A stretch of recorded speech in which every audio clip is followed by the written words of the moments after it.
прикол ойлаш, екеуміздің үйленгенімізге 1 жыл толды. Соған орай менің саған сыйлығым бар. Тадам! О, рахмет. Қойшы уже 1 жыл оқиды ма не? Қалжындайым. Мен де құр қол келген жоқпын. Мынау саған. Сыйлық ішінде ма? Или қазір официант әкеп бере ма?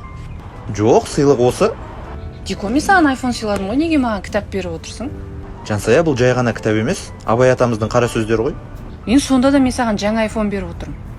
Жансая, iPhone ескіруі мүмкін, ал ана кітап ешқашан ескірмейді. Оның үстіне биыл Абай атамыздың 175 жылдығы.